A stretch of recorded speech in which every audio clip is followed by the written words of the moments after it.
Welcome to Leading with Purpose, the podcast that's dedicated to helping you become the leader you aspire to be. Join us on a journey of self-discovery, empowerment, and inspiration as we explore the world of leadership and personal growth. In each episode, we will explore the art and science of effective leadership, bringing you insights, stories, and strategies from experts and thought leaders across various industries. And now your host, Dawn Marie Bornhammer, Maisha B. Hoy, and Dr. Sharon H. Porter.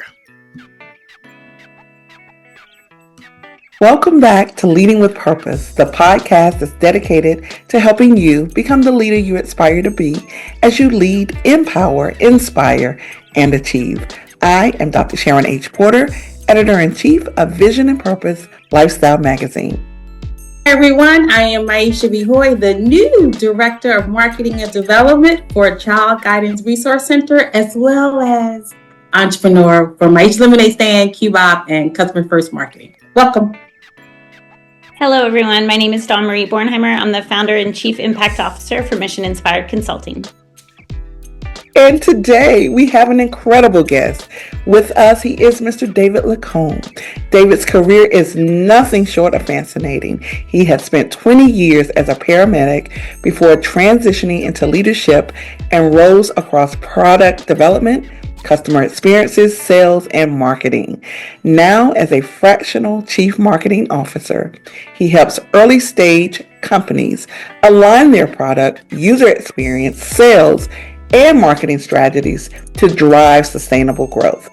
But what makes David truly stand out is his passion for coaching and developing T-shaped marketers, helping professionals deepen their expertise while contributing across multiple business areas.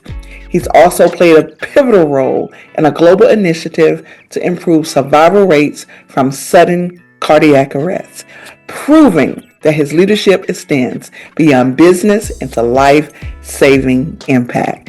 Mr. LaCombe, welcome to Leading with Purpose. Dr. Sharon, thank you for that really warm introduction. I'm glad to be here. Absolutely. Just so excited about your background. You've had an incredible career journey from paramedic to business leader. Can you take us through that transition and tell us what sparked your move into leadership and marketing? Yeah, I wish I could say it was a straight line. Oftentimes it felt convoluted and uncertain, but it really began with just a passion of wanting to help people, and was looking for diversity in my work. And for sure, being an EMS as a paramedic every day is different than the last. And so that's what originally attracted me to the work. And you don't really know about the job until you start doing it for a while. You think it's about clinical procedures and you think it's about red lights and sirens. It turns out those are just like procedural things you have to do. What really spoke to me was just like getting to know people, often not in their best moments, right? So getting a sense of like who they are, what they're scared about, how can I help them into the next phase of what they're going through. And that's when I really started getting a sense of like some days that goes really well and other days not so well, right? Like I think everybody in the profession tries to do their very best, but sometimes the system lets people down. And that's when really things started waking up for me. Like, how can we engineer a system that takes care of people consistently and reliably using, evidence? And as you travel around the country or you travel around the world, you realize that in a lot of places it's kind of ad hoc, like good people trying their very best to get things done, but many times it breaks down. So I got involved in teaching, got involved in system leadership, and I did that for about 20 years. And that was as far as I could see at the time. I didn't have an aspiration to be a marketer.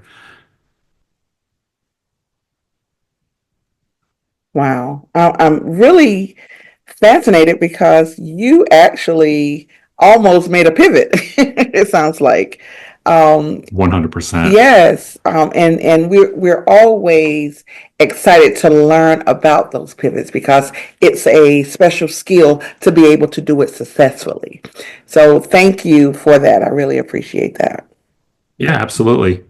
And when you're ready, we can talk about the pivot. It's, sometimes you you make decisions intentionally, like I'm going to go here next, right? Like you're almost jumping on lily pads to the next, visible place you're going to jump to. And other times you're kind of like drawn to something and you don't even really know why. And that was Absolutely. my experience. Wow. Thank you for sharing that. Yeah. I love when we have marketers on the show, Dawn and Dr. Sharon. No, I love when we have marketers on the show. So, for those people who did not hear the bio, could you tell me what a T-shaped marketer is? Because I've never heard that term. And how do I know if I am a T-shaped marketer? You would know you're a T-shaped marketer if on the vertical aspect of the T, you have deep competencies. So maybe it's around brand management, or maybe it's around digital marketing or social media. These are those technical things that we often kind of put under our business cards. I'm an expert on X, right? Whereas the horizontal bar of the T is your business fluency, right? So a marketer who can talk to a chief financial officer or the bookkeeper or to the leader of sales or customer experience about that function and connect what they're doing with that other function, that's a T-shaped marketer. And the reason why I got so interested in this topic is I work with a lot of early career marketers who, as far as they can see right now, they live in their zone, right? I'm going to school for integrated marketing, or I'm going to school for data analytics, and that's where my expertise is. And when they get out into the world and they're employed, they suddenly find out that your employer didn't hire you just for that thing. They really hired you to assimilate, to connect with other people, and to drive results for the business. So it almost turns out like nobody cares what you are or what you were schooled in. They care about what you could do for their company or their customers or the market or things like that. So it became clear to me we needed to start using a term that described this holistic competence for being effective and valuable to our organizations, and that's where the T-shaped marketer came from. Okay, because I was like, I have been around marketing for years, Right. years. Yeah. And again, Dr. Sharon and no, I love learning new things. So I am at the T part of my career, but it's interesting because I started a new position. They also want me to be the vertical part of the career. And I'm like, no, I help bring people together. I help us accomplish those goals. So kudos to you for creating something that we all can say, this is where we are in our career and be able to use it in our careers. And you're finding out firsthand, like the T is constantly changing its shape, right? So when we're in our early stage of the career, it might have some definition. And then as we grow, we take on a leadership role or we're working for a different company, the T has to morph based on the needs of the organization. I'd like to say it should also match your needs, because if you're not happy doing what you're doing, you're not going to be effective and, really belong where you are next. So it's for you too. And it's important that you said happy, and you said earlier about the passion piece of it, right? So I'm also I want to take my skills and help other part of the career. So that's where that T has to come in, because I'm now working with a company that's been around, but the marketing piece has been missing. So again, I'm going to tell my future team to let's do the T shape and figure out where we are. Yeah, and the good news is it's not just a marketing thing. You could apply T to anything. If I look back at my paramedic career, I'm working with dozens, hundreds of other paramedics who are trained to the same standard that I am. But each individual usually has an interest in something, right? So for me, it was diving medicine. Living in New York now, that's not a really big thing. But when I practiced in South Florida, diving medicine was a real thing, and that's where I was, an expert. Awesome. I'm going to let Dawn come in and get to the next question for us.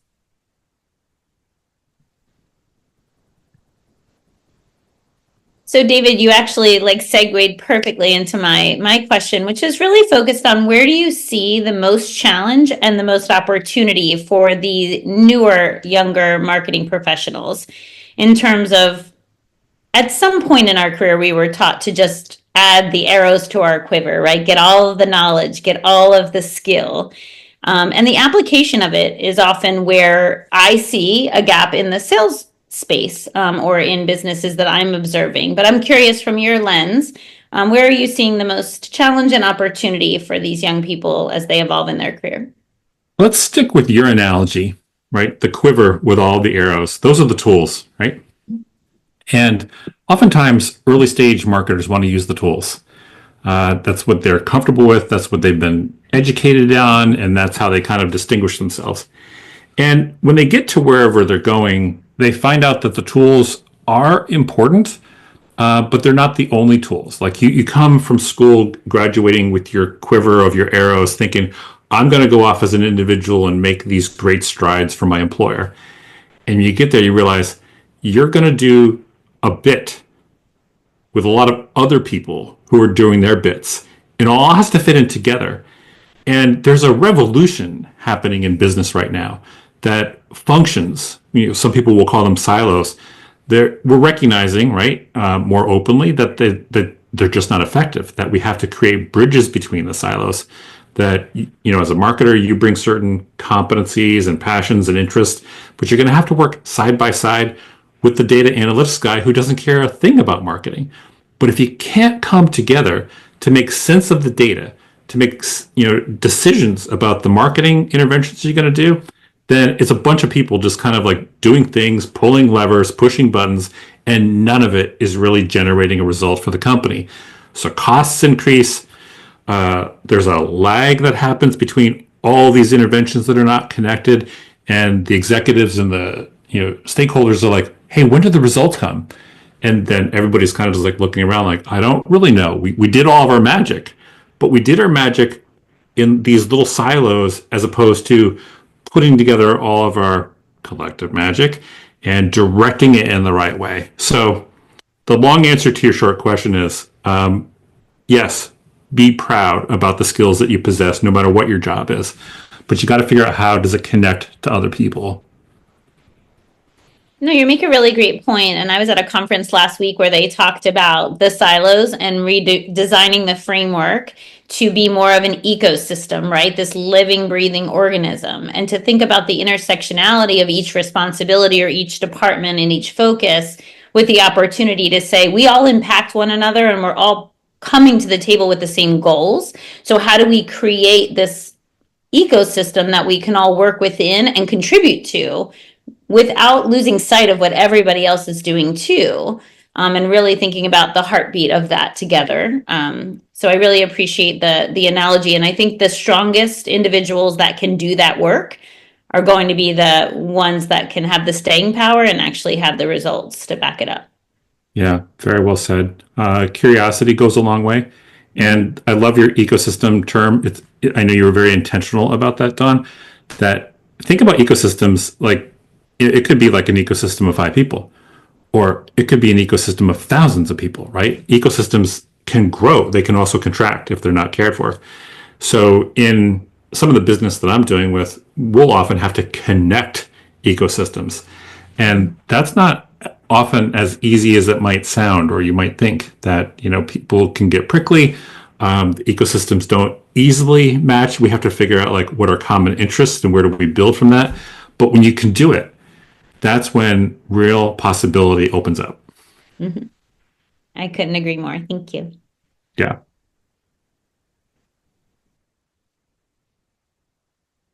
So, David, one of your areas of research focuses on breaking through mental fences. Can you explain what that means and how leaders can really identify and overcome these barriers? Yeah. Mental fences is a term that I coined to describe a situation where we resist possibility. It might surprise you to understand that every day humans make somewhere north of 35,000 decisions. It's just exhausting. And so our brains are often working on autopilot. And so when somebody comes to you and says, hey, I've got this new idea, or I want to explore this, you might find yourself you're contracting a little bit. You're like, no, I don't think it's the right time, or I'm not quite sure that's the right approach, without actually entertaining it, without listening to seek to understand. So what's happening in our brains is there's this little walnut-sized structure called the amygdala, and it's deep in our brain, and it's very primitive, and it has one major function, and that's to keep us safe, right? So thousands of years ago, it kept us safe, right, from tigers wandering, trying to eat us. And today it's keeping us safe by letting us just kind of practice with these biases that we have about life, about other people, about other cultures, about other ideas, about even food, right? I once heard somebody say, I'm Italian, I don't eat that food. And I just didn't understand where it came from. Like, why would you associate your heritage with what food you eat? Like, you can't try, Chinese food. So this might just seem like this is kind of novel cocktail type of discussion, but here's where it became a real big problem. Late in my paramedic career, we were working on a project globally to assess communities around the world to try to find out how to improve survival from cardiac arrest. We had the data, we had the science, we had a formula for doing this. And it could be transferred and inserted into different communities. And we would go into communities and assess their capability. And sometimes leaders would be really very open and genuine and saying, help me to understand. And then other communities would resist. They would say, I don't believe the data, or we don't have funding for that now, or we don't think that this is, our greatest priority.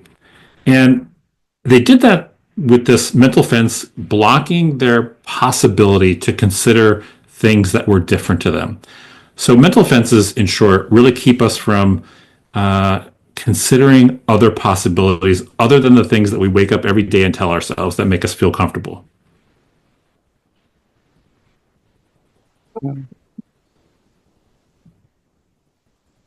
I really love that. It almost puts me in the mind.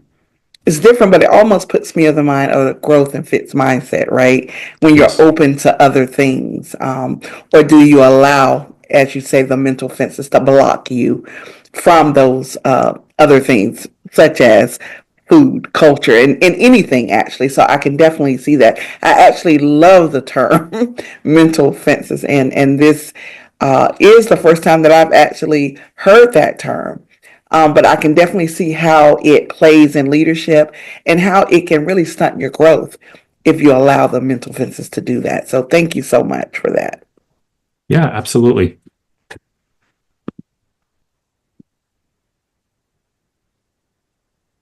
So I, like you, have worked with many startup founders. That's how I built my business.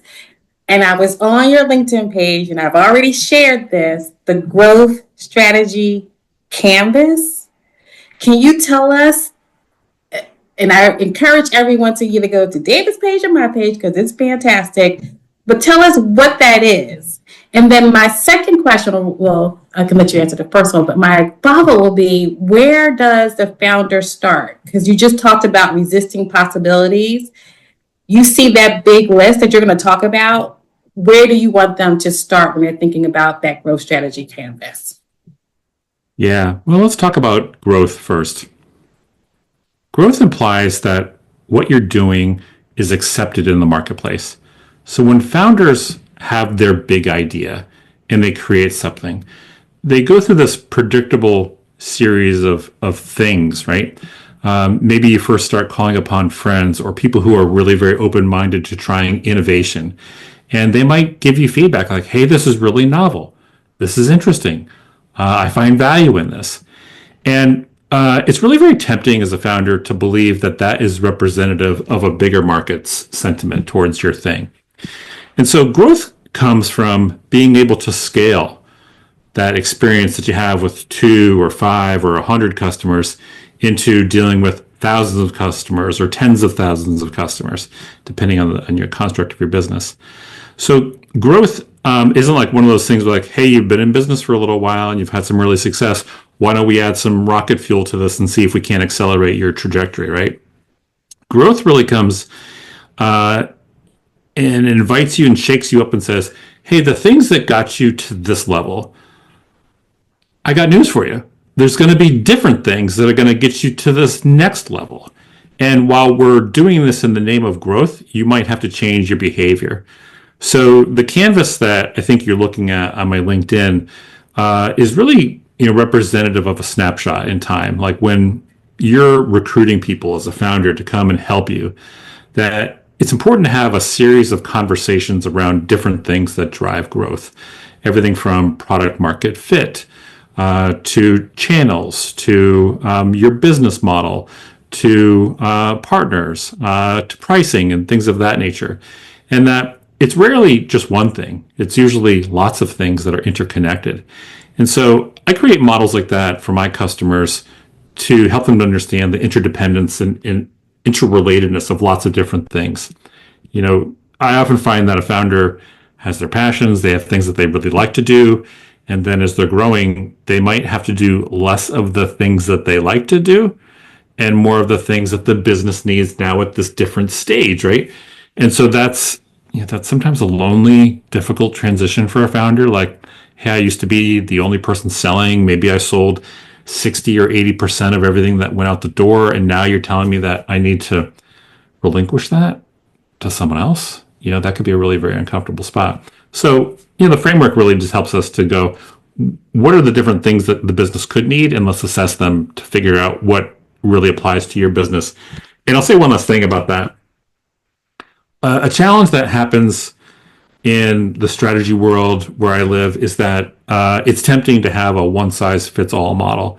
And the thing that, I'm not sure about many things, but the one thing I'm definitely sure about is that businesses don't need one-size-fits-all. They need consultants who listen, who are curious, who, follow the facts and apply frameworks, right, to that particular situation.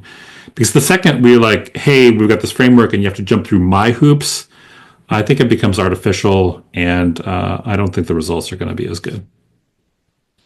I appreciate that. I've thought about it, but never been able to articulate what growth is. And I think what you said about accepted in the marketplace, but able to scale, able to grow, as you and Dawn talked about the ecosystem expanding out and overcoming that mental fence of I've done this way and I could continue to do this way once I get to a certain level. It's all very good information. Thank you. Yeah, you're welcome. And you really hit, I think, a very important point that sometimes when we're not getting the results that we want to, it's a good idea, right, to ask ourselves, am I experiencing a mental fence? Sometimes, let me just make this safe for us. It's perfectly fine to leave a mental fence standing, right? Some fences are erected to keep danger out, and we should not tear them down. But sometimes fences get erected and they keep us from being, as Dr. Sharon had mentioned, open-minded, having a growth mindset, considering other possibilities, even if it's a little scary. Especially if it's a little scary. We talk about that all the time. Right. Overcome the fear, and you can see what you can accomplish. So absolutely. I like it.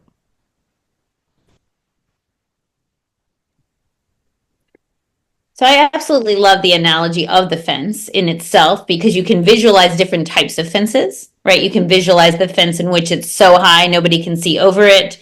You can visualize the fence that you can see through. So there's this potential of an awareness that the fence exists and then the decision to actually do something about it.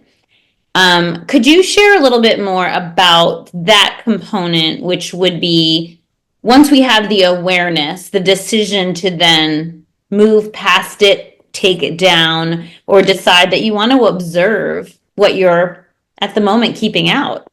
What does that look like, and what type of decisions do you ask your clients to think about? I love that. So once you recognize, hey, maybe I'm experiencing this mental fence, that's the first step. Like, hey, maybe there's something kind of blocking me from being open-minded here. Then it's important to reframe it. And the reframing steps that I would recommend is ask yourself, if I leave this fence standing, what good could come of that? And what bad can come of that? And now it's a rational conversation. You're not saying, I'm afraid of that thing anymore. We can acknowledge that maybe things, are concerning us. Just put that aside for just a moment.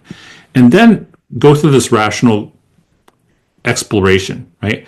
Like, what's the worst that can happen if I leave the fence standing? What's the best thing that can happen, right? And that gets you to a point where you can make a decision of like, I think there's really very little risk for me tearing down this fence and lots of, upside potential for me going to that, unfamiliar place with people who I don't know, talking about things that I'm not familiar with, because I believe in where they're trying to go, right? Mm-hmm. And that opens up a whole line of thinking that you would have otherwise shut down, right? Because you're just an autopilot. I don't do that. I don't know those people. I don't know what they're talking about. This isn't for me. I don't do this on a daily basis. And you just shut it down and you're just locking out possibility and opportunity. So reframe it. No, I love that. The opportunity to reframe and then just ask yourself questions, right? To seek to understand the impact it can have, right, on making one decision versus the other. And hopefully that will help illuminate the next right move. 100%. When I was talking about cardiac arrest and, public safety leaders making decisions about innovating or not innovating, there were people clearly who had outcomes years after that person's decision that negatively impacted them. So when we start thinking about, I'm not going to change my behavior, we're not going to innovate, we're not going to disrupt, you have to ask that question, like I mentioned a moment ago, of like, what's the worst that can happen? And start doing this like in multiplicans, right? Like, what's the worst that can happen to me? What can happen to my team? What can happen to my organization? What can happen to the community we serve? What can happen, to our region? And that's not a common way of thinking on a daily basis. Usually we're just kind of doing familiar work that's kind of on autopilot. But when you start asking yourself these what if questions to a magnitude, you can suddenly start to imagine like me not taking action, me perpetuating the status quo will have untold effects on all these other people, right? And I can't stand for that. So maybe I need to go and do something different. No, I love that. And that calls people forward, right? That calls leaders forward to make the harder choices. So thank you for that. Yeah.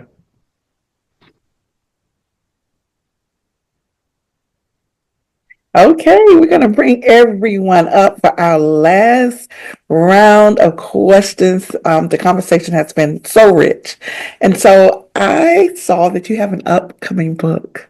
Congratulations on that. And I would love for you to give us a sneak peek into what it covers and how will it help marketers navigate their careers. Yes. So I'm calling it To a T. And this is the framework for breaking into marketing and excelling. And so it's about being a T-shaped marketer. And I've decided to tell the story in a really very interesting way. So when I made the decision to write this book, I committed to interviewing at least 100 CXO level leaders. So chief operating officers, chief executive officers, chief financial officers. And I asked them questions about their perception of the marketing function and of marketers. And this really turned out to be one of the most profound periods of education in my entire life, professionally speaking. And personally, I was affected by each of these people. So much so where after I reached 100, I just kept interviewing more people. So I'm just going to keep it going. But so now I've got this collection of over 100 people giving me their business wisdom.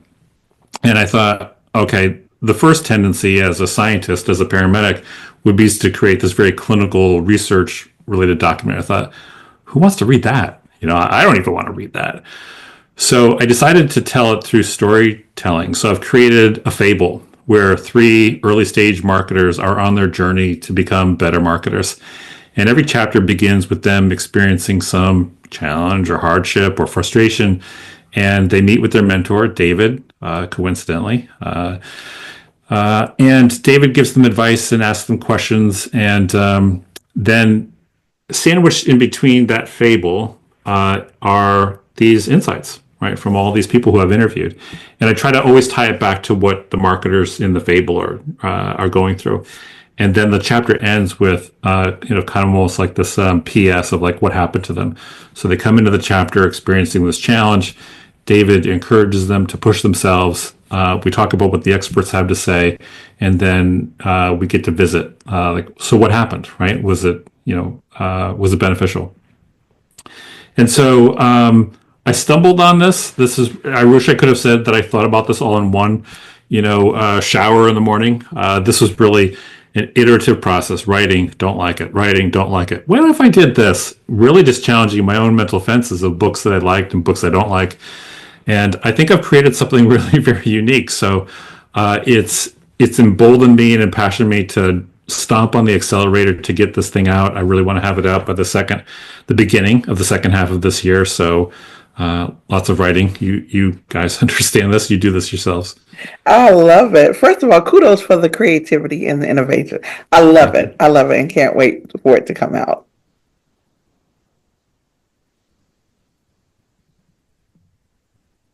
You have the best terms: T-shaped marketing, mental fences, and I forgot the name of the book already. I'm sorry, I'm terrible with memory. But I asked all the marketers who come on our podcast, what does marketing leadership mean to them? And this came from a conversation we had a few podcasts ago. And I just love to hear for our marketers, what is marketing leadership? Leadership goes hand in hand with strategy. The best organizations understand the impact that they're trying to have on the world. And leadership is really about helping people believe in this strategic vision, right? So whether it's, sell more auto parts or to create safer communities, these are products, these are services that benefit other people. And, you can't, so like a lot of my peers will talk about demand. We need marketing leaders who can create demand. You can't create demand. You can help inspire people to believe that the thing that you've created for them is somehow going to address their struggling need, right? And they're going to hire your product to do a job for them, right? This is the jobs to be done theory. And so marketing leadership is all about helping people to believe. So maybe you're helping the marketing organization who reports up to you, right, to believe in the strategy and to believe in a unified way of how we're going to execute it. Sometimes it means walking down the hall and talking to sales or customer experience about how do we align our beliefs together, right, in the service of our customers. So for me, it's a lot less about telling people what to do and more about organizing people around a shared belief. Because when you've got that, when people stand shoulder to shoulder and like, I believe in what I'm doing with you, then they'll work harder, they'll work longer, they'll ask critical questions, and they'll even push back when they believe that someone's introducing a bad idea that's going to tank, right, this vision. And that's might be the longest answer you've ever gotten on marketing leadership, but it comes from my heart. No, it's a good answer, and it's one that I think about all the time. Like, what is the role of the marketing leader in the company? And I walk around my new company go like this: one band, one sound, one band, one sound. So we could all march to the same beat of that vision. So after that was a great answer. Ladies, correct? Yes. Yes. And David, I would love to just close us out with my question is really related to maybe a personal share of a mental fence that you've tackled and overcome. I think a lot of our listeners are emerging leaders and or new journey entrepreneurs at times, and really recognize that they will likely encounter mental fences along the way. So if you could share just one that you worked through yourself and maybe a little insight around that, I think that would be a gift to our audience. Picking one is always hard because we have thousands of them. Mm-hmm. But one that stands out for me that I often will share with people who I know and I care about is that when I was a young man, I believed I wasn't smart enough to go to college. And that fence, you could argue like, well, why would you think that? It doesn't matter why I thought it. I thought it. And so that inhibited me in making all sorts of decisions early in my life that could have changed my trajectory. As it turns out, it didn't stand all that long. It was only a couple of years, right? So in a life, time, it didn't have huge consequence for me. But for a while, it kept me from making decisions that, my peers were making. And I just kind of thought, well, maybe that's just not my destiny. And I've proven many, many times that was just wrong. And move past it. No, and thank you so much for sharing. And I think that's such a key example because there is something, it doesn't matter if you or I can understand why somebody feels a certain way, but it is a limitation or a barrier for them, right? And so they need to also then find the tools to navigate through that and to build the confidence and comfort in order to shift their minds and their hearts around that for themselves. We can guide them, certainly, and we can give them evidence of the counter or the latter, but really just learning that a lot of it's an inside job. And so I really appreciate the example. An inside job. And I think that's our shared responsibility, right, for people around us is just ask people, why do you believe that? What has happened to reinforce that that's true? Right? Remember, there's a big difference between truth and facts, right? So everybody has their own truth. And sometimes it feels so strong and we're so committed to it that we believe that it is a fact. And, facts like, for instance, gravity is a fact. You can, jump up off of a rock, you're going to hit the ground pretty quick, right? It's indisputable. Whereas a belief, right, that I can fly, that sooner or later that truth for you will crash, right, violently with facts. So the little joke here that I was just explaining really is connected to something deeper. Like when we hear people and see people trapped in a fence, just ask them questions like, why do you believe that, right? And help them to see that maybe this truth that they hold so strong in their heart isn't really a fact. Yeah. And that's a beautiful way to just serve another when you see that in them, that you can provide them with that layer of support by asking questions. So yeah, for sure. I love it. Wow, Mr. David LaCombe, what an enriched conversation tonight. I learned so much, by the way. So much. We want to thank you for taking the time out to be our guest on Leading with Purpose. And we would love to share this space with you so that you can share with our viewers and listeners. How can people connect with you? Yeah, my community really lives on LinkedIn. That's where you'll find me.